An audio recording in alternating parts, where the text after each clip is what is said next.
Ready Check Radio.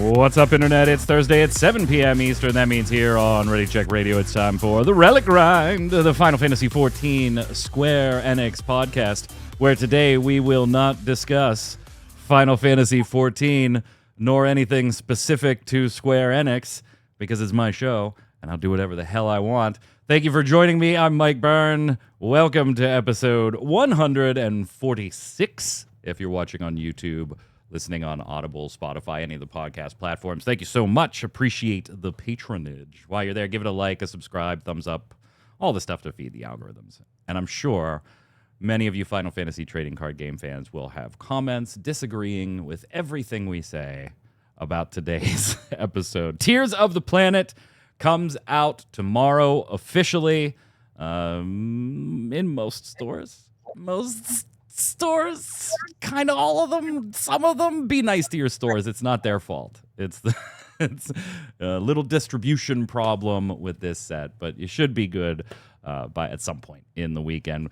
We are going to go through all the legends here. I do know that 7.2 came out this week. We did our live letter review show last week. We will, of course, be covering 7.2 next week. Don't really want to get into spoilers 48 hours away from launch for any of you that might still be playing it. So today, we're going to go through the 14 Tears of the Planet legends in the new Final Fantasy trading card game set. Joining me to go over all that fun stuff, Mr. Brian Seveos. What's up, sir? Hi, guys. How you doing? Thank you so much for joining us, my man B. Had a decent competitive season. I know it ended a little earlier than you would have liked.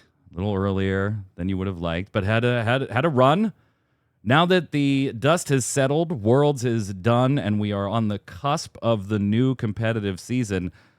How are you feeling about the format here, the standard format, the meta of decks that's going on? Are you pumped for this season, or are you expecting things to kick off very similar to how they ended and maybe pick up a little later? What are your thoughts so far? You know, I got to bring up the elephant in the room in the sense where we're all knowing that chaos is being restricted, right? Yes. So who else is not going to be pumped now that can actually play their decks, right? Now they can actually build certain decks for it. So with that news right before this competitive season, I think a lot of people are open to going out to more of these more local qualifiers, more of these material cups. So yeah. I'm psyched. I'm really psyched. 28 more local qualifiers this year in North America compared to last year. Some additional qualifying rules on how things pass down and all that stuff. It's all available on the FFTCG site. We covered it a couple of weeks ago here as it was announced. Also on the line to bring the kind of newer player perspective, looking at these legends, we got Paul Berlin, a.k.a. Flynn. What's up, boss? Hey, I'm here to be the idiot. Well, appreciated my lovely pre-release sleeves. You haven't got in the States yet. Yes. We don't have this yet. Well, some people might, but I do not have mine yet. So you got me beat on there. So we kind of have like a wide gamut of experience here. Paul, you're a little bit newer, been playing for a couple of months, but you have a very, very active local scene in the Cactars there over the pond.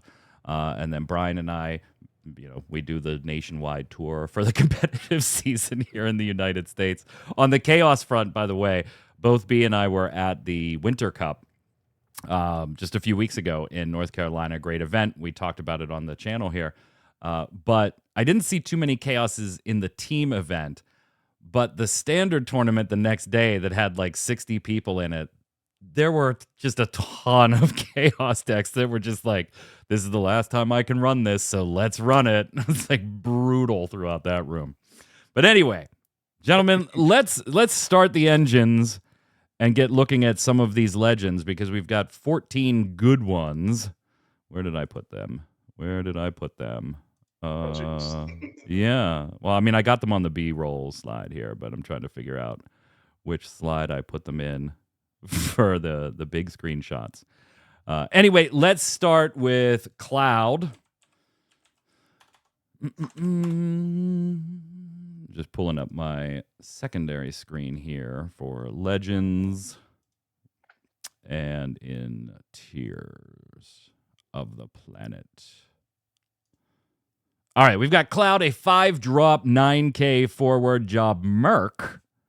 Cat 7, of course. When Cloud enters the field, select up to 2 of the 4 following actions. You can choose a forward and crack it with 8K damage. Break a monster. No qualifier on that one. No cost or anything like that. Choose up to 2 cards in your opponent's break zone. Bounce those bad boys out of the game and draw a card for your trouble. Or play 1 category, 7 character of cost 4 or less from your hand onto the field. So he only gets this on ETB, but that last one kind of like the Al Cid trigger, except wide open for all Cat 7. Now, this one has had quite a bit of buzz.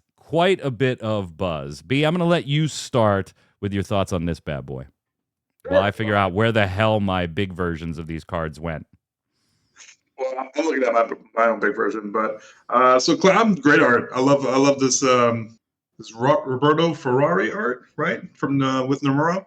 But I say one of the biggest things that people are looking at, that it's not a soldier, right? Yeah. People wanted it to be a soldier, but it's a merc, right? Yeah, that's why I've specifically called out job merc. Exactly. But there's a couple things in here that I actually wanted to bring, or I guess share this attention with, is that I'm noticing that these effects, of course, is 2 to 4, right? And that most of this is just like, I'm gonna be honest, I'm the Cat 4 player here. Like the last thing is like a Cecil, right? 4 or less, right? Yeah. Break something out. 5 CP. But it's a 9K. So even if you get Amada, you still survive. But as well, choose up to 2 cards, remove, draw a card. I think they did that with the Dorgan win card a couple sets before, right? Where you can just remove 2 cards and then draw a card. Choosing a monster and break it. I might be the same. I might be wrong about this as well, but with the Dorgan, I think they almost had something similar as well. But the AK, of course, you want to just get rid of a forward. So it looks like you have 2 ways to get rid of a character, and either to draw a card or play a free card. So it makes it really versatile, and I really think, of course, it being Final Fantasy VII, that it's going to fit into a lot of decks. What do you guys think? Yeah, RVA, Cat Daddy, Daniel, welcome. Much love, my friend. Much love. Says Cloud will never be a soldier when it matters. And I couldn't agree more. I remember like when we saw Genesis, right? Everybody went and pulled out their limit break deck to double check the job on Lightning Cloud in the limit break deck. And we were all disappointed then. And we're going to be a little disappointed here. I think this is kind of a nutty card, actually. I feel like there's a lot of ways to abuse this. So let me put it this way. So I ascribe to, if anybody remembers Shikati, right? I ascribe to the Shikati method of deck building, which is find a card or a combo that you can absolutely just exploit, that you can absolutely just break. And Cloud by himself isn't there, obviously, right? These are all, as you mentioned, these are all effects that we've seen on other versions of the of other cards. We've got the ditch 2 from the break zone, draw 1. We've got that on Dorgan. We've got a free play of characters of cost 4 or less in categories, in elements, across the spectrum. Obviously, breaking a monster. That's the sole reason that Yuri is in my mono Earth limit break deck, right? As soon as I see a Tomos, let's go get Chelenka. That type of stuff. 8K damage, okay, fine. It's not going to be a Megissa enabler, and I think at 5 you really wouldn't expect it to be anyway, but it's going to take out most bodies. Where I think you can start exploiting it is, obviously, we can do things like Cloud Pod, right? As we're climbing up the values in Cat 7 costs, we can get to 5 at some point and do some goofy stuff there. We can do some spooky stuff with 1 or 2 cards we're going to talk about a little later. And yeah, I wish he was Soldier, though. I don't know if I'm going to play him. Like, I'm not a fire guy. Flynn, I know you're a little more on the aggressive scale. Does this help that line for you, maybe? With looking at this, it seems to be a very versatile, just red card, ignoring the fact that it's a Cat 7. Anytime you give somebody 4 options, too, by the way, that's a good card, right? Or could potentially be a good card, assuming the options are somewhat viable. And anytime you got something that's pay a cost, get a free card as well, especially if you're able to get something after searches on top, get a lot of value, and that's something I'm understanding more and more as I play the game. It's like, if I could get free cards out of the field, I'm getting free cards. Yeah, absolutely. What does it go in, though? You got to build it right now. I got to tell you, this card has to go into a deck right now. Where are you putting it? In my Black Mage. Yeah, build. I think Earthfire was where I kind of went to with like talking about Cloud Pod. You can even have some fun with Magic Pod if you want to try and get that to work. But trust me, you'll end up taking it out. Don't worry about it. But it'll be fun to mess with. I feel like that's the build right there. That's the build. Like Jesse, one cost less. You somehow just bring up your backups easily, especially with Tyro. You can mix up with other colors in it. So I think Earthfire is more comfortable, where this card is going to be seen more play. Yeah, I mean, you do have some. Do you go full blown Avalanche operative package with it in an Earthfire, or do you kind of stay away? Because I feel like that's going to be the default position for Cat 7 right now, particularly with Barrett and some other cards that we'll talk about a little later, where Avalanche operatives by themselves might have just had new life breathed into them. Does Cloud go there? I gotta be honest, I don't think this Cloud belongs in Cloud Pod at all. I believe it belongs in Avalanche more than it does in Cloud Pod. I would agree. But hey, I'm just throwing out viable options, bro. I'm not throwing out the premium viable options. Oh, I'm sorry. I guess this is the first thing that comes to mind, right? When I think about the card. But the first thing that comes to my mind is like, how can I exploit it, right? Like the same way you said it, right? And I feel like if I can bring this down cheaper, bring it out easier, great. But this is something that it's more like a win more for me, right? You get more options. You play a little more defensive. This is something you can keep in hand to make sure that you can pivot the seesaw back into your level, right? So I really don't think this is groundbreaking, but I still love the fact that they give you all those options. On our 1 through 10 that we're all going to do, I'm going to put this at about a 7. Maybe that's a point or two lower than some other people would put it. That's simply because it really doesn't fit my particular play style, my preferred play style, I should say. So it's not a card that I look at and say, oh man, that's going in my X deck, or I'm going to build around. But I can appreciate the versatility of it, the ease of access to it, the cost discounts that the card can get. I can absolutely appreciate those. I'm going to give it a 7 out of 10 for me personally. What about you, Flynn? Yeah, 7 sounds good. B? Not playing enough fire is one of those. I gotta agree with in a sense 7. I was gonna give it a 6, but I think this can just splash into any fire deck, right? You don't have to play a Cat 7 forward from your hand. That's what Ike just said in chat. What's up, Ike? I was talking about you pre-show. Much love, my friend. He says I'm playing it in any deck with access to fire CP. I think that might be a little ambitious. Personally, but I would say maybe 70% of the decks that have access to Fire CP should at least try it a little bit. RVA Cat Daddy Daniel saying, I think he just goes in Fire something versus focusing hard on Cat 7. 8K is weirdly relevant again. Monster removal is for sure going to be key. Agree, as I pointed out. He's also a 9K, and that's clunky sometimes. At least it's a good blocker. I agree. For those reasons, I'm going to put it at the old 7 spot.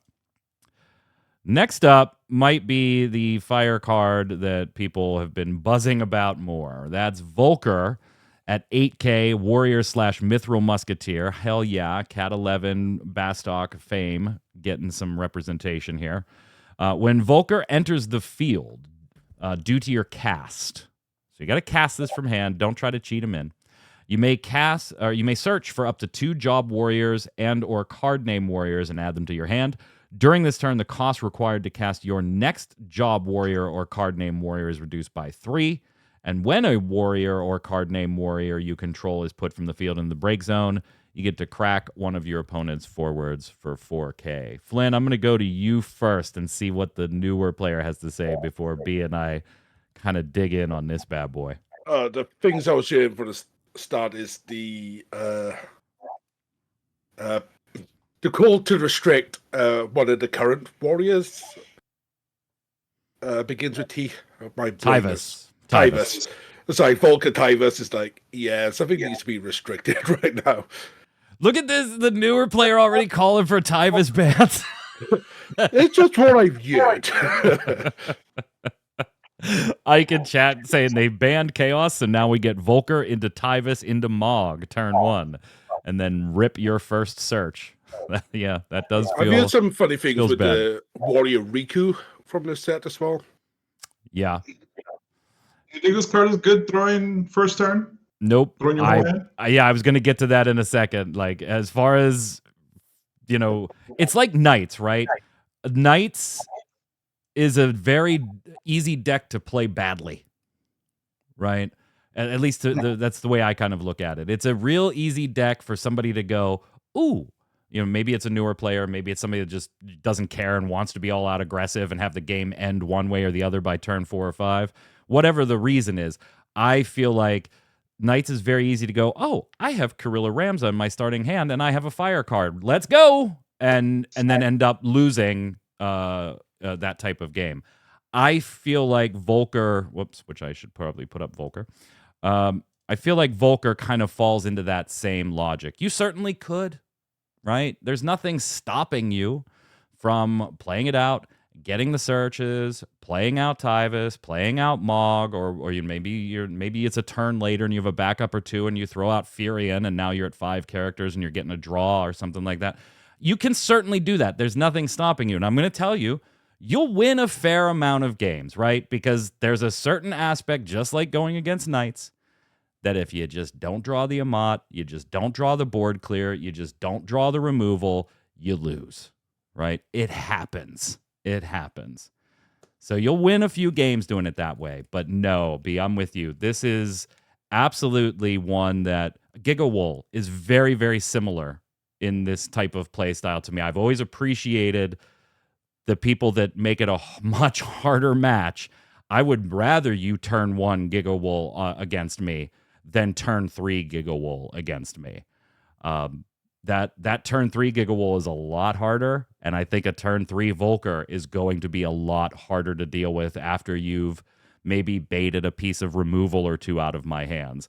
Maybe you got aggressive with a couple of cheaper, smaller forwards, and you forced me into an early board clear, and now I don't have access to that board clear, and you go ham with the Volker play. I do think this is, I don't know how to express it besides like aggressive control, if that makes any sense at all. Right? It's aggressive control. It's, I'm going to control the early couple of turns, and then I'm going to explode because I know you can't do anything about it at that point, rather than take the chance that you can't do anything about it on turn 1, turn 2. Did that make any sense at all? Yeah. Okay. That you could probably search with them anyways. Like, where you search for 2 warriors, it doesn't have to be like the same color. You can even color fix against it, right? Like there's the Lightning Legend 1 CP what's it called? The Leon, right? That you can search for, or even the new Furion that's Lightning, right? You can actually just play Fire Lightning and just play something that's more aggro in that sense. Probably not controlish, but more aggro in that sense as well. Yeah. Like same with Riku. If you've got a free cost backup in hand, you Volker search the Riku, play the Riku, get a free backup. So that can help a color fix in there as well. It does die to Amat, though. I'll give it that. They didn't make the 7-drop Warrior of Light mistake and make it 9K. This does die to an Amat. You got to have it. You got to be able to cast it. Sure, granted, we get it. You got to be running it, right? I get it. But it is worth pointing out, just as we talked about Cloud not being wiped off the board by an Amat, this does get wiped off the board by an Amat and would absolutely blow you up if they had it turn 1. Because there wouldn't be... you hand out for it on turn 1 and I have the Amat. Goodbye, 3 cards in my hand. I'll start the game with 2 cards to your 0 with nothing on board. That's fine. That seems like a win for me. in most cases. But it is nutty. I do like the warrior package. I don't personally play it an awful lot, but I do like. I'm one of the rare people that's like, I think Tyvus is okay at the moment. I don't think we need to babysit him on a ban list or anything yet. It is one that we absolutely should watch because it's never going to get worse, right? It's like a searcher. Searchers never get worse. They either stay where they are or they always get better because they have more targets. And Tyvus is one of those, right? You're going to, not only can he search, but he can play for free. So let's keep an eye on it. But I don't think there needs to be a ban there yet. I kind of like this. I'm interested in some fun ways that people might try to manipulate this one. I think maybe a fire ice flickering type thing is a bit ambitious, but it would be fun to mess with, I think. I can't deny that it's probably one of the better legends, though. I know a lot of people saw it and immediately wanted to start messing with it. B. You don't agree? I like it. I think it's very powerful when it goes off, but of course you say Wada Teratsu and Amaterasu shuts it down. But I actually have a quick question. I know it says during this turn the next word costs Drill. So let's say you on it, right? Does it still get that effect off to play the next warrior through LS? Well, yeah, because your warrior, your Amat is canceling his enter the field effect, and the enter the field effect would be the search. Would be the search.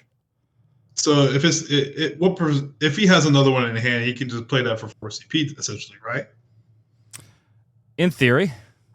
So, but you do have to have a lot of cards, especially because you have to cast it. So it makes more sense. So never mind that. It's a little worse than I thought. So if you want my rating now, I can give it to you now. It's going to be go for it. Yeah, it'll be a 6 for me. Are you going to play with it personally? No. I'm not going to play with this card. I know the crew you run with, and we can advertise them if you want and give shout outs. We'll do that at the end and everything. But I know the crew you run with is like on the ultra competitive side of things. So it's like there's very little time for your crew to be running quote unquote fun decks, right? That happens at a very, very particular time in the season where you can just have some fun for a little bit. And that period has already happened. So it's back to business seriousness for your gang. And I don't know if this is something that if I was in that type of crew that I would be messing with either. I'm also going to give it a 6. I think it's neat. Will I mess with it in a casual format here and there? Maybe a couple of locals here and there? Maybe. I will certainly build one to test against. That will absolutely happen because some of you jokers are going to be running this stupid thing. And so I need to be able to play against it. But it's not going to be something that's in any of my competitive season decks, I don't think. At least I haven't found the build yet that I'd be happy with. I'm going to give it a 6 as well, but I can't deny its absolute beastie power that's probably going to steal 30% of the games it plays. Flynn? Yeah, I'll jump on a bandwagon with a 6. It's keeping Amaterasu alive. Oh, there's plenty doing that, bro. Yeah. Like, Amat wasn't going anywhere with or without Volker. Amat wasn't going anywhere. All right, so let's move on to Ice. This, I'm going to be honest, when I first saw this one, I kind of went, this is spooky. This is spooky. Now, I don't know if it's utterly broken or if it's overhyped yet. I'm not sure, but I think it's still spooky. 4-drop Sephiroth Ice AK forward, Job Soldier, first strike. The Job Soldier forwards other than Sephiroth you control gain first strike. When a forward with first strike you control attacks, your opponent discards a card and has a special for just a discard of a card named Sephiroth to crack a forward with 5k, which I think we would all agree is becoming a more and more relevant number over the last couple of sets, and this set is no exception. B, I'll let you start with this one. Amazing card, I gotta say. To me, it creates synergy with first strikers that I haven't seen in a long time, right? I would say the most recent synergy is, of course, and it has to be Cat 4, is the Fire Cane, right? Yeah. Anybody with hasting first strikes gets plus 2K. So if you imagine playing that Fire Ice with this, you're giving Sephiroth 10K right immediately. And the fact that if a 4 with first strike you control attacks, right, discard a card, this is amazing. Like you're making a discard factor in a Ice Fire deck. Because there's a lot of cards like Belius, any support that can add first strike, especially with lightning as well. But right now, I'm so focused with this being Ice Fire, especially that it's called Soldier, especially with that. So I love this. And plus 5K. The only difference between this and Cecil is that Cecil makes you lose power. This one deals damage. I feel like Cecil's still better, but still getting rid of something that's worth 5K is still worth it. This is great. I love this card. Yeah, it's very, very spooky, undeniably spooky. And I think, in any build that I'm going to do, I've been messing with it already in Mono Ice. I've been messing with it in Ice Fire, which is kind of the obvious version of where it goes. But I've also teched it into some Ice Earth that is kind of capitalizing on a little more control in the early game, and then the hand destruction from the mid game forward. It is one I feel like we're going to see a lot of a very particular ride or die build, with General Rugadine, Sephiroth, and just like a turn 1 go, right? Remember General and Rufus when that first came out, or General and Don Corneo to mill into Raijin and Fujin before there was a Chaos thing. I feel like that's going to be a thing where people are going to mess with that. Can I draw the nuts turn 1 and absolutely just destroy your hand while doing a few points of damage? Because both of these bad boys have first strike, and now both of them have haste. Surprise, surprise, discard 2. I feel like that's going to happen. People are going to mess with it. I don't think it's the best build for it by far. I think there are better ways to be more destructive with this. He is spooky as all hell to me. And literally, like, you think about, Flynn, just something simple as, let's put a 2 CP Biblos on the board first. Boom. Like, that's it. Not these crazy, I need these 3 cards to pop off an incredible combo, or I need them to not kill something for this turn. I'm going to throw out a Biblos. And now, in addition, I'm getting this discard effect upon swing that's also triggering a dull freeze. And all I did was throw out a 2 CP monster. Like, I didn't need a crazy combo to do it. And if you start setting up board states with Nero Weiss Biblos into Sephiroth, now this is just becoming an absolute travesty of a game, right? And I'm talking about just Sephiroth swinging, right? I'm not even talking about getting something else on field that has first strike at the same time. Just Sephiroth on field with Weiss and Biblos starts causing chain reactions, recurring chain reactions that Rufus caused, right? Rufus is on attack trigger, was the same thing, the discard here. Except now Sephiroth can spread that discard poison to other forwards that have first strike. And if you're a soldier without first strike, now you have first strike and you have the discard poison. And he's the same cost as Rufus. That's spooky to me. I love this card. I've already built 2 decks on stream that featured it as either the main component or a part of a sub package in the deck. I'm all about it. And I'm not even a discard player. I kind of hate playing discard. It feels terrible, but I can't deny its absolute strength here. What do you think, Flynn? I love it purely because of the main deck I'm running, Deoded 16. Give me multi-attacks, give me SFX, your hand is disappearing. I got to give it a 9. I'd give it a 10 if it wasn't a moddable. If they would have made it 9K, I would have given it a 10. Or if they would have put it at 8K and 3 cost, I would have given it a 10. Both of which would have been absolutely broken of them to do, by the way. So I'm glad that they didn't. Because it's a moddable, I'm going to put it at a 9. Where do you put it, Flynn? 8, 9. B? It's the card I'm excited about. I'm going to give it an 8.5 because I feel like by itself, it's not that good, but the fact that it goes so well and synergizes with so many decks, 8.5. Fair. Fair. Next one up, next ice one, we're going to go take a look at Len.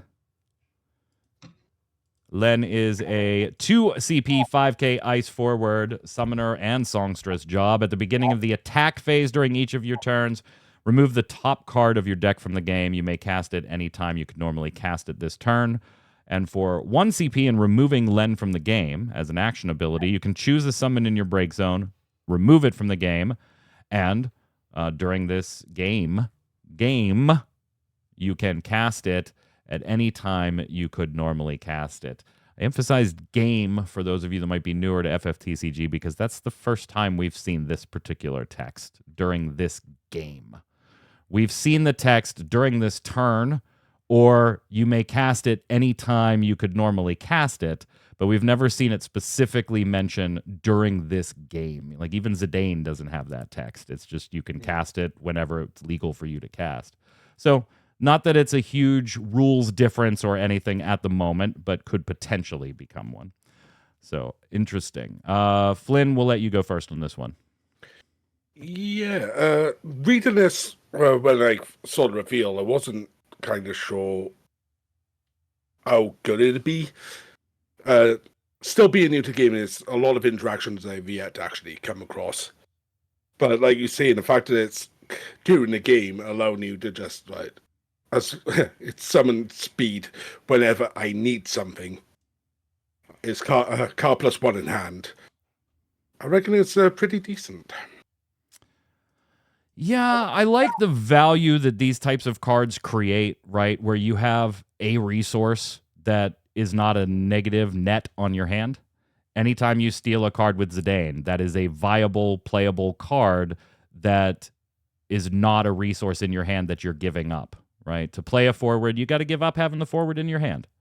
To play a forward that Zidane stole, you don't. You just have to pay the cost for Zidane. And so I'm always a big fan when cards give this option of putting cards somewhere other than your hand to play. That's why the Limit Break deck is so intriguing to me, right? It's an on-demand, non-hand drain when you cast something from the Limit Break deck. That said, I'm kind of not all that high on Len. I love this play space, but I'm not exactly fond of this card. First off, she only gets the trigger during the beginning of your attack phase. Okay? So that means you've got to get her to survive through main one to get that auto attack trigger to remove the top card of your deck. Now, you can pay the CP and remove her from the game at any time, right? There's no doll icon needed there. So you could, if you have a summon to target and they're going to break her in main one, sure, you can go ahead and just target that summon and at least get that card RFG for casting later. I just feel like if you're going about this style of gameplay, there's better ways to do it. And most of them aren't in ice anyway. So I feel like she's a little clunky, and I'm not sure why. I'm not sure why she needed to be this clunky. Am I off base, B? Am I nuts? I mean, you're a bit of a higher ranked competitive player than I, so maybe you have a different read here. I mean, this is more like a toolbox card, right? Like you're expecting your opponent to do something, you want to react with it. So you prep with this card either turn 2, turn 3, and you want to make sure that you pull the card that you need. Now, the only thing that really turns me off about this card is that why can't the first effect be also this game instead of this turn, right? Yeah. Like it says this turn, so that means you immediately have to play that card no matter what it is, right? Or you just lose what card in your deck. Yeah, you just lost a card. Yeah, and so if it was reversed, I would say, yeah, that's more viable because, like, if you remove Len, pay 1 to get a summon in your break zones because you need to cast it. You're doing it for a reason, yeah. Yeah, and so it's not like, oh, I don't need this card. I don't want to remove anymore. Like, I'm just going to get rid of it. Choose any summon that's in my break zone. So, if you're removing cards, the cards are not going to end up in your break zone anyway. So, I feel like there's some type of combo going on here that we all probably don't see now. Right? Somebody will break it, no doubt. Somebody will break it. It just probably won't be me. I'm going to give it a 4. Again, I love this play space when Square Enix does it and Hobby Japan do it. I'm just not particularly enamored with this card, although I do see some value in it, so I don't want to give it like a 1 or a 2. I'll put it at a 4, Flynn. Yeah, 4 sounds right. Especially reading it with some of the other cards in the set, and exists otherwise that like to remove cards from your break zone. If you run this in with a fire package, so you can remove your Amat to prep it for any time you need it, it Yeah. feels like it'd be nice to have. B, where are you putting it? I'm gonna give it a solid 5. I love the effect. I don't see any good combos yet with it, so it could be a silent sleeper. Who knows? Sam's going to break it, and we're all going to lose to it, and then I'll be angry. You watch, Sam Prime will break it. We'll see. He'll break it. He'll find a way to break it. You watch. 2-drop Aerith, first Wind Legend, 4K power, an ancient. Cat 7 when Aerith enters the field, choose one character opponent controls. As long as Aerith is on the field, it loses all its abilities. When Aerith is put from the field into the break zone, you can remove Aerith from the game. When you do so, go ahead and draw yourself a card for your troubles. B, you get to start us off here. I think it has a feeling of quorum, right? You want to blank something, you want to make something lose all its ability, but sometimes you want to make it like more than just one, right? And something to react to. So, but the thing that I liked, of course, is when it's put from the break zone, you can draw a card for its effect. So it's better than the poor in a sense because it's replacing its own value. I see. I really don't know. Yeah, I am not seeing any plays with this card in the future. Win doesn't need this. They have Fina, but I feel like if it was choose 2, choose 3, then I'll be like, great, yeah, I need that, right? But choose 1 doesn't feel good for me. So there are kind of interesting little loops that have already been kind of discovered with Aerith, and we'll let you find those on your own. We're not going to do like deck techie stuff here on the review show and take up an extra 20 minutes on there. I'm always interested in stuff like that just out of, creative sake. I like Tilica loop decks. They don't win, and the minute they do win, Tilica will be banned. Like that will absolutely happen the minute it starts winning. But I'm not keen on it, but I will say that first ability is a little intriguing to me. We've seen this type of effect in Wind before, not with the removal of abilities, but we've seen remove the forward, right? It gets RFG'd until your character leaves the field. Dorgan of years past did this exact same thing, right? You bucketed forwards of your opponents out of the game, and then whenever Dorgan died, they came flying back in, which meant they got their ETBs again. Here, you don't have that, so I do think this is a step up in that same type of space. We're not going to remove them from the game. They still can be used as blockers or attackers because they still have their power, but any effects that they were carrying, you're not worried about anymore. Here's my question. Here's my point that I would make to you. You kind of said, hey, Wind has Fina. Yeah, you have to have Fina. And you have to have Fina online, which I will readily admit generally isn't a problem in most Wind matchups, except the occasional really bad draw or really bad mulligan. You're going to get to 4 Wind backups. You're going to get there pretty quickly, and you're probably going to have a Fina in hand pretty quickly. I'll give you that. But this immediately tells the mono water player, you got to do something. You have to do something. Your Leviathan gets the bounce. And if you want anything more than the bounce, Aerith has to be one of the bounces.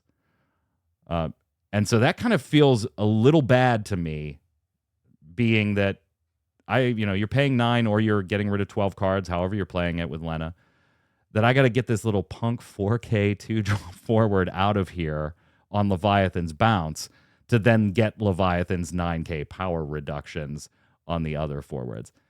Removal's removal, granted, but it does create those stages where you might catch somebody make a nasty mistake and not get rid of the right targets. I think it's interesting, but Not for me. Not for me. Flynn? It feels very much like a cheap baiting card. Just to bait something out, force your opponent to deal with it, waste their resources so you can keep the upper hand. Yeah, and then, you get to draw a card. Yeah. So the 2CP you paid for it, when they have to dull a Warrior of Light and waste a 5k ping to get Aerith off the field, you get to draw a card. But you baited out the draw or the dull of the Warrior of Light. Yep. B, I see you thinking. Like it feels like and I'm just here. I'm gonna put the camera on all of us here. Because you got this look on your face like there's something I can do with this, and I just haven't figured it out. Like, again, it goes back to my comment if I could choose more than one. But with this card, like, I love that it's a character, right? You choose, Tomos, Tross, right? Yep. Any monsters, anything that you can target, but even like backups, right? To not be active. Things you're scared of, and you're forcing your opponent to play. Yeah, I mean, just think of shutting off Tyro or shutting off Shantoto. Like, okay, your mono Earth that you were doing, or shut off Leo on the mono Earth player. Like, those are crazy, nutty, interesting plays to me. But they're also the 1 out of every 8 to 10 games that you're going to do it, and that it's going to have a benefit to you. I think there's a lot of cards coming out recently that's worth 2CP. That's basically replacing itself in value with drawing a card.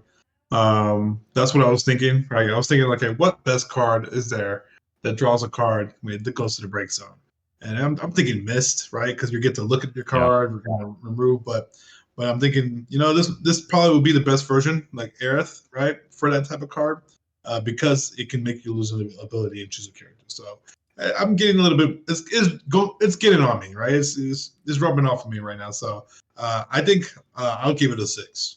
I was going to put it at a 6 to a 6.5. Yeah, because I do think there's some interesting things you can do with it. Like, hey, all of a sudden your Shantoto doesn't produce every element. Hey, all of a sudden your Atomos can't become a forward and you don't get to activate Squat. There are interesting plays there. It dies super easy, but it also replaces 2CP in your hand when it does, assuming you don't draw like I do and end up getting a light or a dark card. But yeah, so I'm going to give it about a 6.5. And I do think the loops are interesting, even if they aren't terribly beneficial yet. Flynn? For me, it's a 5. Just from not playing enough to really see where this can really stand out. Fair. Cadets are eating well this set. Rem, 3-drop 7k forward class 0 cadet. When Rem enters the field, you may pay X. When you do so, search for a job class 0 cadet of cost X, other than card name Rem. Play it onto the field.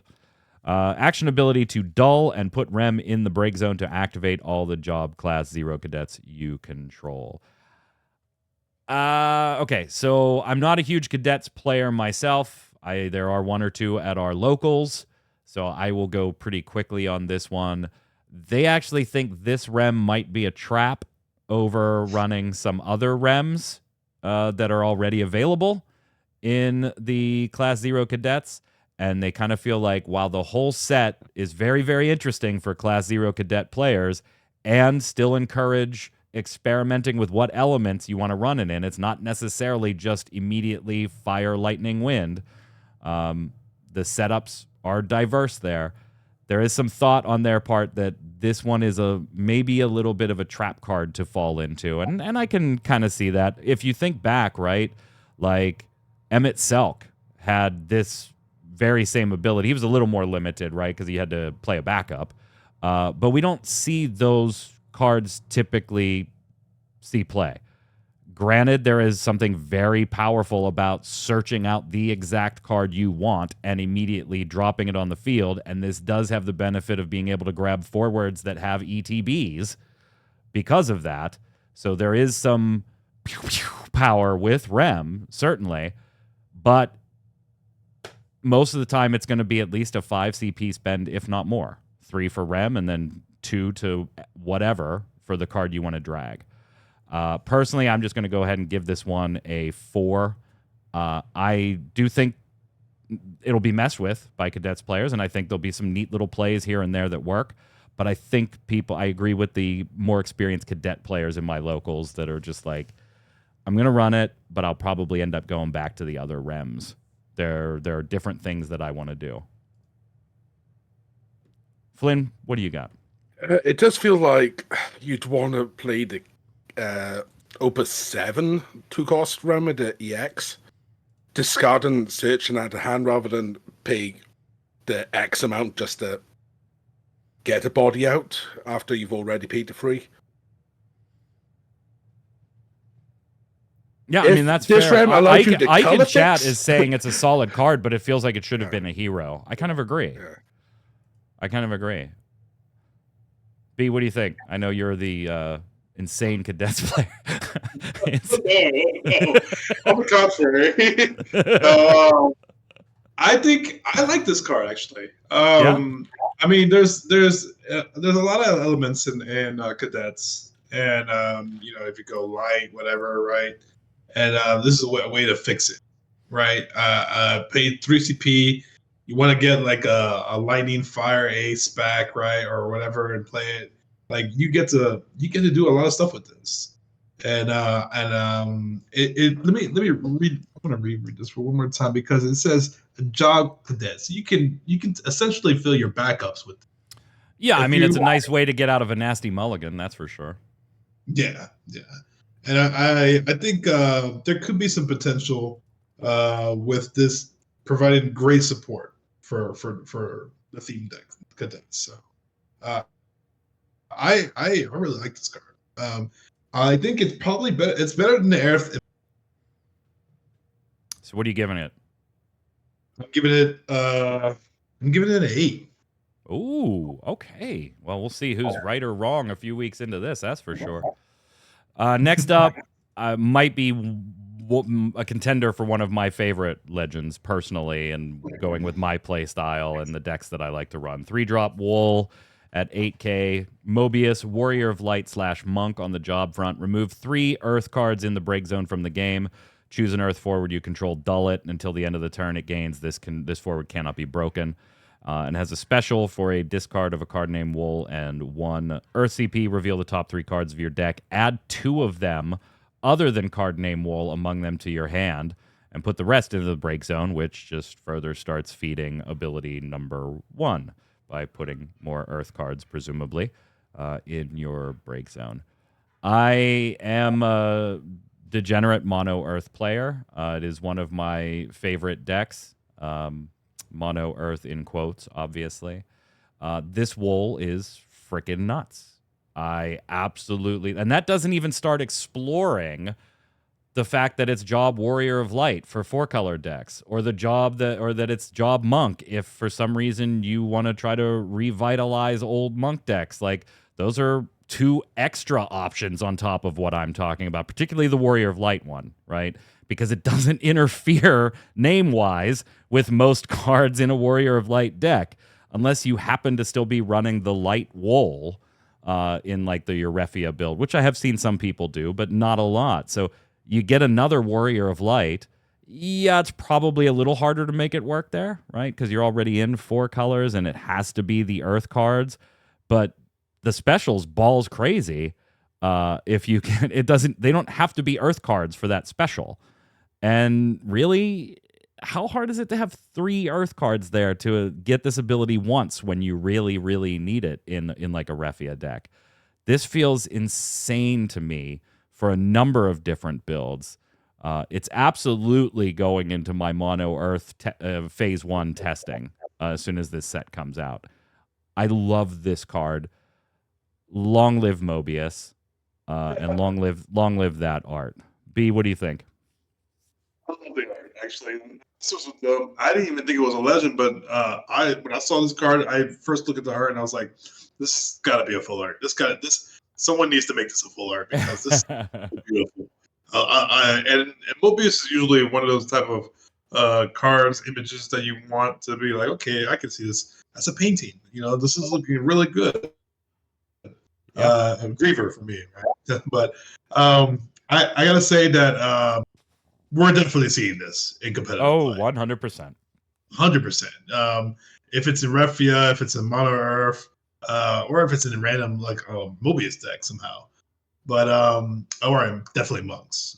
But I can't really give much say without giving some things away. So I think I'm just gonna go ahead and say that this card is a solid 9. Already targeted. Yeah, I agree. I'm actually going to put it at 10 simply because it's not one of those cards that I look at and I'm like, this is great for decks that I run, and so I'm really hyped on this card.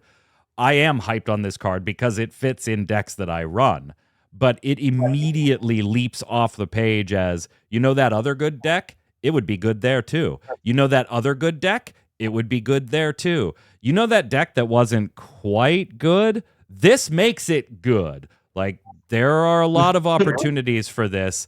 I'm going to put it at 10 because of the number of opportunities I think it cascades down the line. Flynn?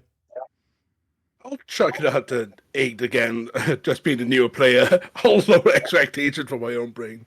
But I have here a bunch of hype for Wall. Good card is good. Good card is good. Finishing off Earth, we've got Barrett, 9K, 6 CP Brave, Avalanche Operative.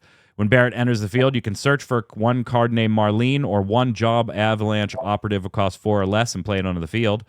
At the beginning of the attack phase during each of your turns, choose one forward opponent controls, and if you have 7 or more Cat 7 characters, deal it 9K damage. We're off to you on this one, Flynn. Yeah, listen to the company characters stuff earlier, talking about Barrett. Like, again, talking about using one card to funnel more cards in hand. Barrett into Opus 1 Jesse. So you get your forward backup and the search on top of it. It's really nice. And with a lot of the Cat 7 stuff this set, just playing out more and more, it's going to be easier than I think it comes across to get your 7 Cat 7 characters to do that at 9K reliably. Yeah, every time we see those types of effects be, particularly on cards that want to be in a competitive nature, you're always like, all right, the ceiling is great. The ceiling is fantastic. But how often am I going to be able to get to that ceiling? Anytime you see these qualifiers of if you control X number of Ys, you start thinking, that's a great ceiling. 9K damage at the beginning of attack phase, just get to crack something. I don't even have to swing with it. That's great. But is 7 realistic? And in Cat 7, ironically, I think it's actually kind of stupid easy. Like, this is one of those if you control X of Ys that I look at and I go, they probably should have made that if you control 8 or 9. Like, 7 feels not as hard as I think they think it is.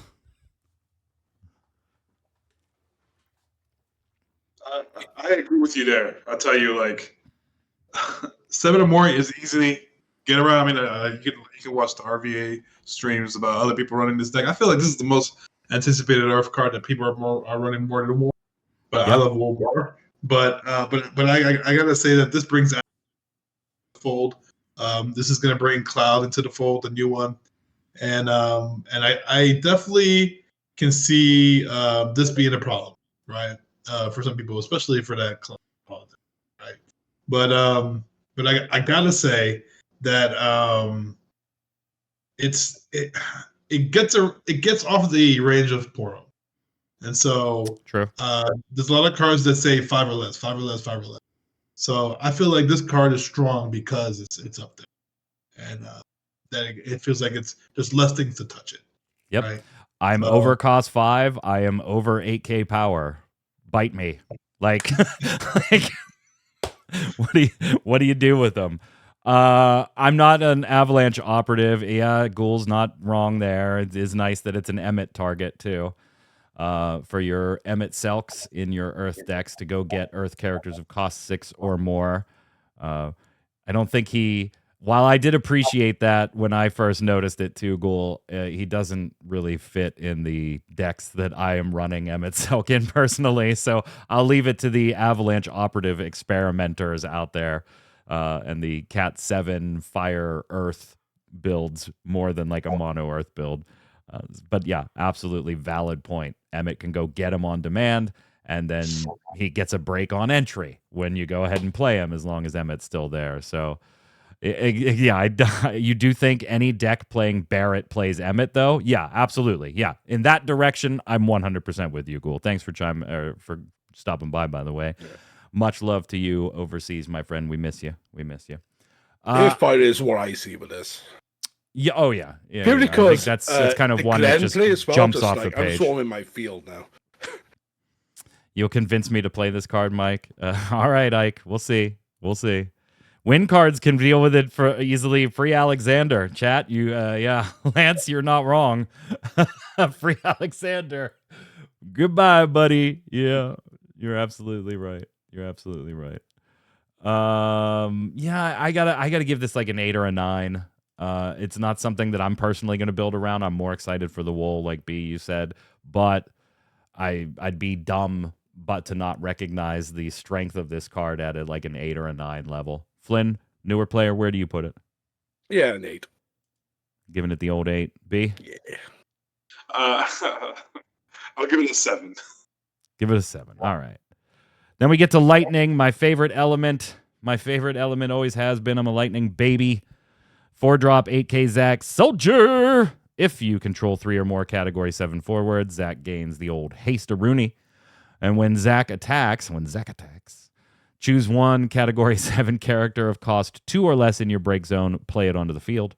And for a special costing you nothing besides a card name Zach, choose a forward, bust it. You can only use that ability while Zach's attacking, though. So that's why it's a little cheap there. You got to give him the old swingaroo, which, hey, you know what? Who cares?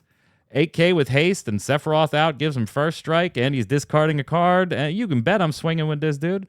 Oh, by the way, my Al Cid's on board too, so let's dull that thing right there while we do it. Oh, and that discard with the Biblos, I'm going to get a dull freeze over here. This is just spiraling out of control. It's spiraling. Oh, and by the way, it's substantially cheaper if you happen to have played Genesis too, by the way, because it's Job Soldier. Beast just getting sick over it. So here's the thing, though. We were building on the channel last weekend, and I think I started with I only did 2 decks, so I think the first deck I did was Ice Lightning, and it literally started turning into a debate on this Zach versus promo Zach, because the thought process in the build, looking at it, was this has haste, but conditional haste. Promo Zach haste is unconditional. Promo Zach gets the dull on swing already. Promo Zach is also Job Soldier and could be given the first strike. Then you go and Promo Zach doesn't have the special, so that's out of it. Promo Zach does not have the free play. And so it really came down to how many category 7 characters of cost 2 or less also happen to be in this deck. That was the deciding factor on which Zach ended up in my build, basically. And unfortunately, in build 1, which I'm not sure is the final build, I did end up going with promo Zach. I really like this card an awful lot. He just didn't happen to have enough targets to make that ability, that 2-cost ability, worth it, and didn't have, the critical mass that I thought of Cat 7 characters to basically always guarantee that this Zach would have haste. So the promo Zach made a little bit better sense in that deck to me. But I do find a very scary opportunity with this. And a few other Cat 7 cards chat might already be mentioning will come back after all 3 of us have had a chance to express here. I like Zach. I'm going to give him an 8.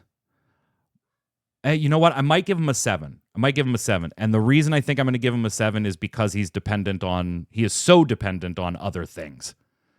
By himself, he's not terribly scary. He's only scary in conjunction with a Genesis, a Sephiroth, a Lightning Wind Cloud, a this, a that. So I'm going to actually bump him down to a 7 for that reason. Flynn, what do you got? A 6 from me, I think. He feels a bit Just reading the guide, it feels a bit lackluster without seeing the support alongside him at the same time. Yeah, you're gonna draw him when you have nothing. Like you're just like, oh, cool. It's an 8K body with maybe haste if I draw well next turn. Yeah. Yay! So yeah, I'm gonna. Where are you putting it? 6, 7? I'm sorry, I didn't hear you. 6, I think. I 6. said. B, where are you? I'm at a 4. Like this card by Oh, itself. come on. He's not that bad. It's conditional. Like you have to discard another Zach in your hand, and something like while he's attacking. Like it feels horrible to get online by itself. And I look at cards for their own value. I don't like it at all. Oh, I know I disagree. This is like the first hard disagree that we have here. I'm not denying, by the way, that he is super conditional in a number of ways. But I also think that his conditions aren't exactly that hard to meet, right? Like, he's a job soldier. Did you get Genesis out? Did you get Sephiroth out? Like, either one of those, that's not exactly a hard condition to meet. He's not even going to be in the deck if those other conditional cards aren't around him. Like I said in the build that I did, it didn't even make sense to put him in because the conditions couldn't be met. But the conditions aren't that restrictive. And hell, I mean, Al Cid just playing him, and now you've got your lightning forward swinging the Condal things, and I don't think he's a 4, man. It's not like you have to get 7 characters out to deal the 9K damage, bro. Well, I think for me, it's the when attacking on the S effect. Well, that's also because the S effect is so cheap, right? We've seen that effect on multiple S effects before, and it always costs more. Hell, remember Adia back in the day? That was insanely expensive. Cypher is a much better card. You don't need an S for that. That's true. That's true. But it's not a 4. You're out of your mind, man. Look at what they did to my boy. I still kind of like Promo Zach better, but I'm still going to give him a 7. The other Lightning Legend has me infinitely more excited. 2-drop Reno, 5K power. When an active forward opponent controls becomes dull due to your summons or abilities, select up to 2 of the 2 following actions. Choose a job member of the Turks and give it haste, or choose a forward and crack it with 4K. Discard with a card named Reno, or a special for a discard of a card named Reno, choose a forward, and up to 1 other forward, dull the former and deal the latter 5K. So essentially, dull a forward, break another forward if you use it in conjunction with the first ability is what happens there. Buy Warrior of Light. Go ahead and stack the 5K ping. I don't care. Put it wherever you want it. But just leave the board. I'm infinitely more excited about this one, but since I went first on the last one, I'll throw it to B first.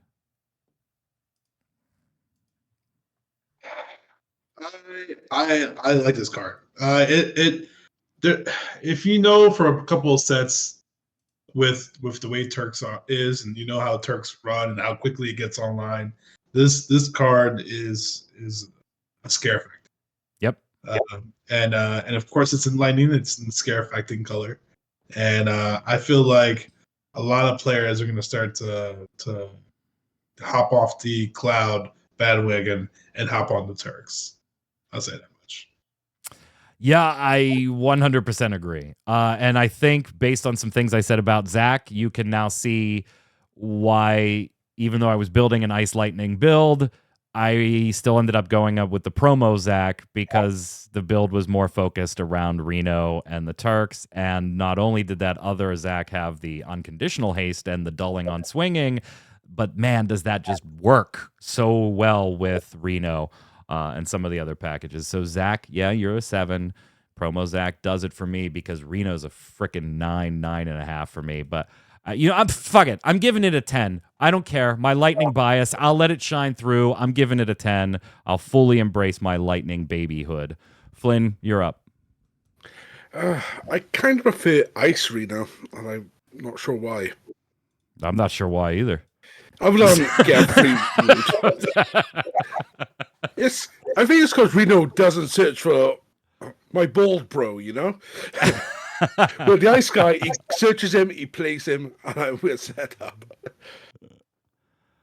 Really? Well, I mean, I guess if you're kind of going for a different build though. Then if you're going with that Reno, you're kind of going for a different sequence. And Ghoul's saying, yeah, this is the classic. Why not both? Both have nutty specials, and Ghoul's not wrong.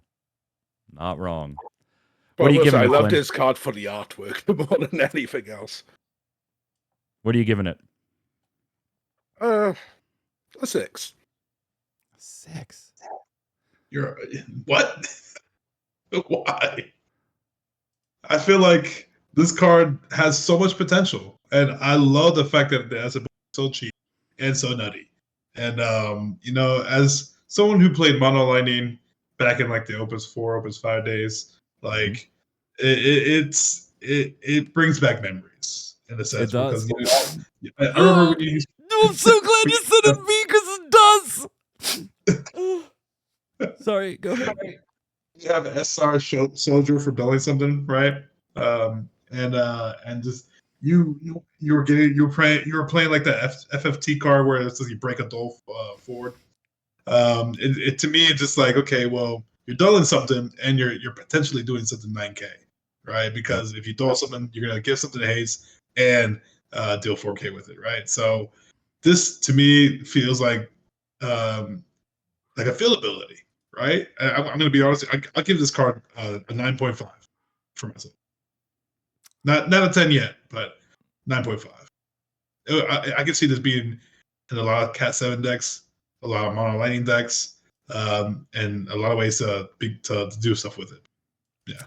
Yep. Moving on to water, we've got the Tidus that isn't going to be confusing at all if you're just glancing at one really quickly and confusing this one for your limit break, even though they are technically different art. Go ahead and look closer. They are absolutely different art. 5-drop, 9K. 2 people in this art. Yeah, Guardian / Blitzballer. When Tidus enters the field, you may return one backup you control to its owner's hand. And if you do so, during this turn, the cost required to cast your next Cat 10 character is reduced by 3. When Tidus or a Cat 10 character enters your field, choose one forward opponent controls. It loses 4,000 power until the end of the turn. Immediately, anybody that's been around for a while was like, oh, okay, so all the ways we were able to kind of break Mione a little bit and end up getting her banned. Let's see. Let's revisit some of those plays and bouncing backups to our hand and doing other things and free plays. We've already kind of seen people experimenting online with turns that end up with multiple Cat 10s on the field. You've drawn a card and you've taken something out just because you Tidus, you threw a backup in your hand. That backup has Cat 10 and it happened to search. So you play the backup, you go search, you go play pain, then you draw. Like it gets a little nutty in these little circles. And that's just like, to me, surface level. That's just like the obvious surface level stuff. B, I'm going to let you go on this one because I think you and I are going to end up agreeing here that the surface level is legitimately just the surface level. And this has some, I think, deep implications when you think about what this could actually enable. I hate to be so much of a big pun, but I give this a 10. Like, like this card is great. Like, it can fit into a lot of different decks, and a lot of people are already messing with it. I have like practiced play testing against it, and even though my deck beats it, but it feels so wonderful. It feels so wonderful. It's a good card. It's even like it feels horrible to Amat this though. Like it is, if you're playing this card, you're like, yeah, go ahead. Like not only does it survive, but it just felt bad to do. Like I would rather Amat the entry of the LB Tidus and not kill that Tidus than to LB this and not kill it. Because this just feels awful. And yeah, ugh. Yeah, it's I'm not a mono water guy. I'm not really a heavy water guy to begin with, but this might make me one in a Cat 10 build. Like, and it's not going to be exclusive water. I'll just tell you that right now. That doesn't make a lot of sense to me. But I've seen some goofy people do it, and maybe they're right. I don't know. We'll see as the competitive season goes on. But I actually want to mess with water this set, and I can't tell you the last set that made me do that besides, Tidus Limit Break definitely goes in my Mono Earth deck. Like, that was the last time I looked at a water card, and I was like, oh, dope. Flynn, what do you got? Yeah, this definitely feels like a Cat 10 card rather than a water splash. Yeah. But I do like, for the fact that you could bounce back up, play one out to do backup Kimari and just spread more Ronso counters out. It's like, I protected my shit now. Kimari's just passing out candy. Here you go, guys. Here you go. Let me just pass these all out. What are you going to give it? I think it's a 8 for me. 8? I think that's fair. I'm probably going to give it a 9. I'm not as sold on it, B, as you are, but I think that's more an indication of the decks that I like to play than the card's actual abilities. It does make me want to mess with it, though, so I'm not going to put it at the 8 mark. I'll give it the 9 mark for there. I can't give you the 10. If you were in Lightning, Lightning would be terrible for you, actually, now that I think about that. So it'd be pretty fucking bad if it was in Lightning. So we'll give it a 9. We'll give it a 9 and put it there. The last water legend. Oh, man.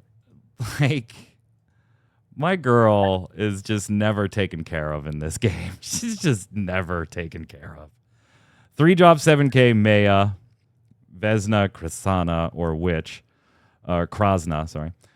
When Maya enters the field, you may remove one category Mobius card in your break zone. That does say card, and there are Mobius summons, so just keep that in the back of your head.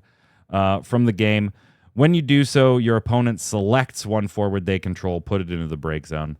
And for dulling and removing a category Mobius card in the break zone from the game as an action ability, you can, during this turn, the cost required to cast your next summon is reduced by 1. It cannot become 0. Flynn, I'm going to let you go first because I love Maya as a character. I love all of Maya's art every time she's introduced into this game. And to this day, I still don't play a single Maya. So I'll let you go first. Very much feels like a waifu card. That's why you want to pull it. It's like, yeah, I got my waifu on the side. Yeah, she's got the thigh tax going. Yeah, the additional effect I really like because it gets around you must target this one character with X. No, you're choosing what to get rid of. You gotta get around your protection. You're choosing what you have to blow up.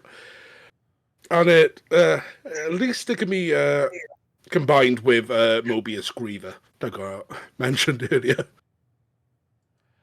Well, I'm not sure what I think about it overall. I know one of the Camry Casual boys, Paul Fallon, he is going to try and resurrect Mobius Tribal this set to see. Yeah, it's always one to try and mess with, but I just feel like my girl May has always been done dirty, and I think this card continues that trend. Like, yeah, I get the whole selects one forward, gets around choosing, but unless like it was like running, what was the name of the summon? Famfrit back in the day, right? Like, unless you caught your opponent with a one forward board, they were just going, anytime you give your opponent to select, they're going to choose the least damaging thing to them. That's the nature of the game when you let your opponent choose. So you either have to get exceptionally lucky and catch a board just at the right moment so that select doesn't mean anything anymore. It's a forced selection. Or you have to do other things that then force the selection to be what you want it to be, i.e. stack on Maya with other things to get rid of other things so that they have to select the last remaining target. That never feels good, particularly after I had to pay to play a body on the field to begin with to even get this effect. And now, to be really effective, I've got to put more CP investment into it, whether that's through action abilities or summons of some type for some on-the-stack interaction. And we've seen, I guess I get that, Ike. Yeah, okay, Famfrit cost 3 back in the day, and it was just a summon. Now you get it on a body that has the ability to attack or defend and has an action ability. So, yeah, power creep. You're getting more for your 3 CP than you did on Famfrit back in the day. but Famfrit also, you lost one of your own forwards anyway. So there was a downside to Famfrit if you happen to have anything on board. I just feel like Maya's done really dirty. I don't think Water cares about a forward that needs to use an action ability to reduce the cost of a summon by 1. I mean, hell, there is a Water backup that just does that, right? Like, and I can still use it for CP. And there's about a million other ways to make them cheaper in Water too. I'm sorry, Maya's gonna be like my 2, and it's only getting a 2 because of the art. And watch, somebody's gonna blow this card up, and I'm gonna get wrecked with it, and I'm gonna be like, oh yeah, I guess that is a good card, but I got to give it a 2. B. Man, I gotta be honest. The 1 CP Maya is much better. I think it was like Opus 17, right? Oh yeah, the 1 CP is great. Yeah, just compared to this. Yeah, compared to this. Now I know they wanted to be more versatile, able to attack, right? And yeah, it seems great and all, but then if it does, you can't use its second ability. And you can get it unmodded. Remove a card, get unmodded. Like, how awkward is that? A Ghoul pointing out in chat that the action ability works against the first ability. Like, it's not even synergized in itself. Yeah. I mean, she's a witch, right? Like, I feel like the what's it called? The Griever into her is a great play overall, right? But I just can't see it being a deck that you want to run like that, So I'm gonna almost agree with you. I'm gonna give it a 5, just because it's creative, it's nice. I like the art, but yeah, it's not. I feel like you gave her some participation points there. Damn. Like, thanks for showing up and having an L in your identity number. Here's 3 participation points. Flynn, what score do you want to give it before we finish up with the light and dark? I'll go between you both. I'll hit the 4. Fair enough. Light card, Yuna. Oh, boy. 2-drop 5K. Forward, Gullwing, Cat 10. Dull 2 active forwards. And yes, for newer players, they have to be yours. When it's a part of a cost, it has to be things you control. You cannot dull 2 of your opponent's forwards to then perform one of these actions. Just a reminder for newer players. Since, Flynn, you are a newer player, I want to make sure that we get those rules out there, right? If it's a cost, it's stuff you control, people.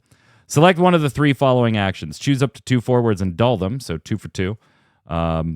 Choose one forward, or choose one character, freeze it. Or choose a summon or auto ability, and if your opponent doesn't pay an extra 1 CP, cancel its effect. B, you can go first. I want to say this card is kind of hard to get off by herself. Right? Yeah. And, but I'm not going to neglect the fact that she looks pretty. Right. And I feel like this is, as Steve D would say, this is our armpit tax for the set. Oh jeez. But again, like you said earlier in this video, in the stream, giving options is always great. Right. So we love modal around here. I'm gonna give her a 6. He jumped right to the chase. He jumped right to the chase. I think it's better than that. Maybe I'm nuts. Maybe I'm a little nutty here, but a 2 for 2 dulling. I mean, we just talked about Reno, right? And I don't necessarily think that she goes in that deck, but she could if you wanted to experiment with it, because the other abilities are still viable. And that's the best part of these modals, is that they are good modals for whatever you are trying to do in a certain deck. And I love taxes. And choosing a summon or an auto ability, and if they don't pay 1, cancel its effect. That's kind of nutty. And you may think, hey, it's just 1 CP. But how many times have you lost a game because you were quote unquote 1 CP short? Like, now if I can cause you to be 1 CP short, that's even better, because now you get into a line of play that you can't finish and can't recover from, rather than, I honestly think all three of these are great effects. I like that she's a light card. I like that she's a Gullwing. Unfortunately, where that really, really matters, the other cards happen to be called Yuna too, so it's a little unfortunate there. But it's something you can mess with as far as Gullwings and Cat 10s and searchables, and she costs 2 to get this online, baby. Like, granted, I don't think any of these effects are gonna win you, more games than, it's not gonna be your win con. But there's a saying that we have around here that 2CP Shiva wins games, right? You may not run it anymore. 2CP Shiva, choose 2 forwards, dull them. That forward or that summon, the next time you're playing at your locals over the next couple of weeks, or you're playing in a sealed, I just want you to think about, if I had a 2CP Shiva in my hand that could dull 2 forwards, could I win this game right now? And there's going to be a lot of times you're going to be like, well, that's weird. If I had that in my hand, I could win. This does it. And it doesn't have to now be in ice. And I'm not saying that's why you run it, but you would be amazed, I think, if you're not a particularly competitive player, at how many times dulling 2 of your things to dull 2 of your opponents would allow you to get that 7th point of damage. That's just the way the game works competitively at a higher level. I really like her. I'm going to give her an 8. I don't think she goes in as many decks as some of the other things we've been talking about, but I think all of her options make her viable in whatever deck you want to try her in. I don't think there's a deck that you go immediately, no, she does not belong in there. I think you could viably test her in just about anything. What do you got, Flynn, as a newer player? Fun in Soldiers. Especially with the Glenn, Matt, Lucia play. Because you just get to reactivate your stuff afterwards. Oh, you're definitely a newer player. That's your Christmas landing this stuff, man. Glenn was the problem at pre-release, okay?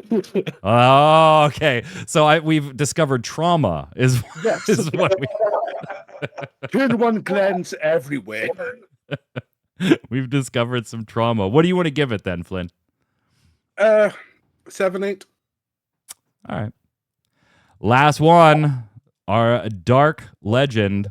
And this was one that, honestly, if you are like me at all, you probably had to read a couple of times before you were like, let me make sure I understand what's going on here. Vegnagun from Mobius 10, Job War Machine, 4CP, 10k body. What a beast. Look at that art.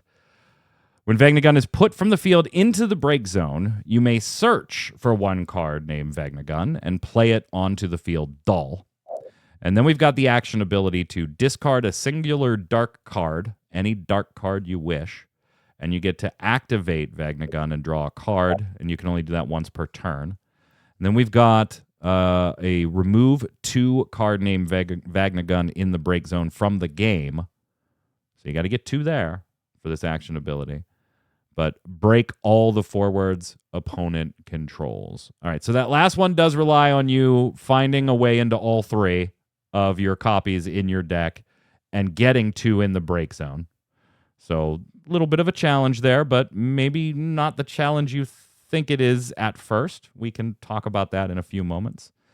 Flynn, I'm going to let you go first because you seemed very excited as soon as I said the dark card's coming.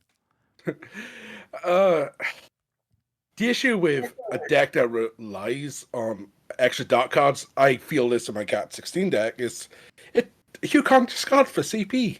They become dead cards, and the secondary effect of this, as soon as there's 1 in the break zone, you got a target on your back. Your opponent, if they can remove cards from your break zone and get them into that effect again before you can try to wipe a field.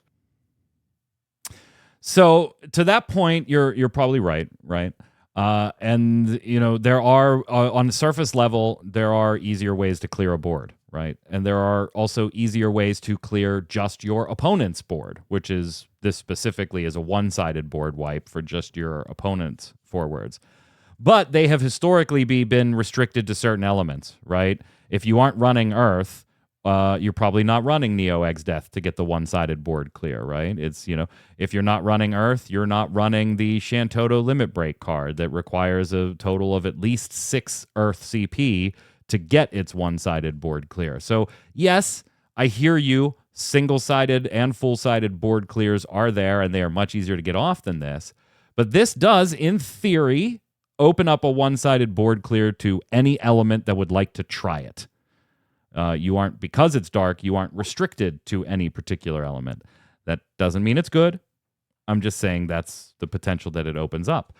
And I know we haven't gone into a lot of other cards in the set, some of the heroes and things like that, but there are specific limit break cards that now rely on you either having a dark card out or go and get you a dark card, in which case one of them literally plays into getting you to the finish line for this action ability if you comboed it with this card by breaking your own to put one in the break zone and then triggering its ability to go get itself and triggering go search. So there are ways, even in this set, theoretically, into all 3 copies. That doesn't make it good. That doesn't make it good. But to your point, Flynn, this does turn on the dark cards that are in your hand that you are upset about bricking your hand by giving you that other action ability to trade your dark card for an active 10k body and another card from the top of your deck. So it kind of answers that problem too. B, what are your thoughts? It looked like the Bull from last set, the 7 CP Ice Legend. It's a solid 3 for me, man. Like I could see, like, I have a local that plays a dark deck, like literally maybe 25 copies of dark cards in his deck, and somehow the cards are out of his hands. Now this will definitely support him, definitely support a good way of playing these dark cards, but looking at this by itself, like, no one's gonna want to chase this card. It's I would say it could be just a cliche of just you have a capability of discarding dark cards now for something, but it's situational. Camlanal, by the way, is the limit break that I was referencing. If you guys ever want to mess with it, 6-drop ice 8k in this set. Limit break 2 that when Cam enters the field, choose a forward, and if you control a dark forward, break it. So that is turned on by this card, and then the other ice limit break card, Shu Yin. When it enters the field, you may discard a card. When you do so, search for a dark forward and add it to your hand. So there are some ways that maybe Ice is becoming a little more supportive of being the deck you run theoretical dark cards in, which is kind of neat, and I like that aspect of things. I don't need the board clears, right? I play decks. Most of the decks that I'm going to play competitively are running Earth in some way. And so I'm just going to get my board clears the easy way, right? I'm playing my 7-drop Shantoto, dropping a Neo Eggs Death, dropping a Genova Synthesis. Depending on what deck I'm playing, I probably have those outs. I'm not really experimenting with dark cards to a great degree to make that first action ability something that I look at and I go, oh, thank God I have an outlet for the dark cards. I think it's neat. I don't think it's useless. I don't see a competitive environment for it, though. But I do probably see some people messing with it, particularly that want to mess with things like the old Necron, where you have a bunch of darks and you deal alternate damage through that. And there's some interesting things that maybe can be played around here. So I'm going to give it a 5 just for the sheer fun mess with it factor. I would be actually shocked, unless somebody figures out a way to break it that I'm just not thinking of. I'd be shocked if I saw this on a competitive table sometime this year. I'd be shocked. What do you got, Flynn? Yeah, 4 for me. Like I said, that board wipe. As soon as you got a Vegnagun in the trash, he's a target for removal. Your opponent knows what you're up to. They're going to try and deal with it. Like, remember how cool Innocence read back in the day when that was in the starter deck? That was the light forward that needed versions of itself in the break zone, and how cool that read. And its abilities are bonkers. But it turns out getting that first version of Innocence in the break zone was usually a huge pain in the ass. Like now you got to do it twice. So, all right, that's going to do it for our review. We're going to go to Love It or Leave It here and wrap up the show. So let me cue up the music.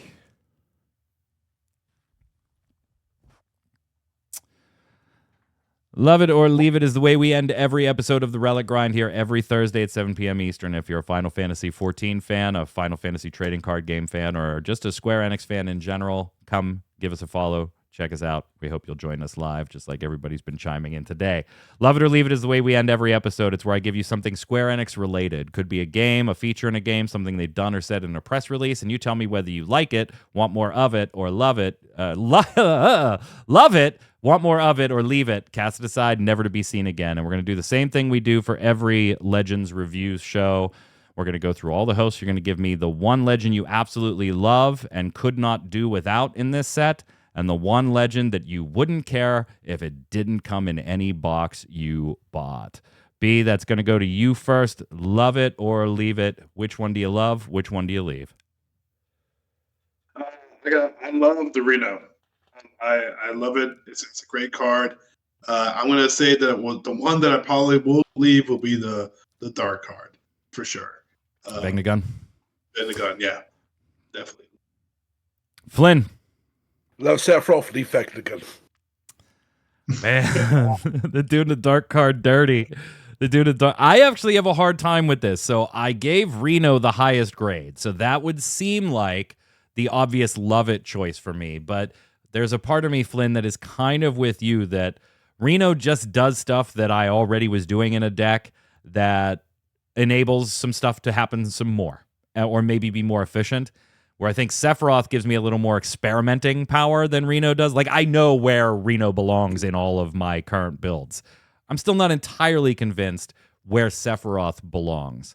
Like, I feel he's viable in decks that don't have a single other soldier besides himself sometimes. So I'm going to give my love it to Sephiroth just because I think I can experiment with it more, even though Reno was by far my highest rated card in the set. I'm not going to do the dark card dirty because Square Enix and Hobby Japan keep doing Maya dirty. I'm going to give Maya, as much as I love that art and I love her and Mobius, I got to leave it. That's going to do it for us here. We'll be back next Thursday with another episode, 7 p.m. Eastern. Flynn, until then, shout outs for you. Where can everybody follow you? All that fun stuff. You can follow me on X at Within Crisis or Flynn_Lawlight, and over on Twitch at Within Crisis, when I've got a break from crafting and gathering this week. Yeah, we'll be back next week to talk 7.2. Didn't want to do it today with the new set, and then it's been 48 hours since the patch, so we didn't want to really give spoilers at this point. B, where can everybody follow you? You want to shout out to the boys at GC? Do all your things. What you? Definitely. You can follow me at iMurderUp, basically anywhere from Discord, Twitter, YouTube. But for YouTube as well, I do some videos as well with Gamers Command, GC. I'm basically helping, always going around with these guys. I love these guys. Def. Just watch their videos, support us, just ask some questions. Feel free to follow us. Definitely a good crew. Some of the best FFTCG people I've met in the 5 years or whatever I've been playing this game since Opus 6 have been from the GC crew at tournaments all over the country. Some of my very dear friends, B, obviously being one of them. Thank you so much for joining us today. I really appreciate you taking some time and hanging out with us. That's going to do it for us here today. I'm Mike Byrne. You can follow me right there at MagicMan1, but more importantly, follow at RC Raideo, RAIDEO. If you do, you'll know every time we're going live with a podcast, some Final Fantasy trading card game locals, or we're hanging out doing some Final Fantasy deck building, Final Fantasy XI and 14, or anything else we're playing. Stay safe. We'll see you on the servers.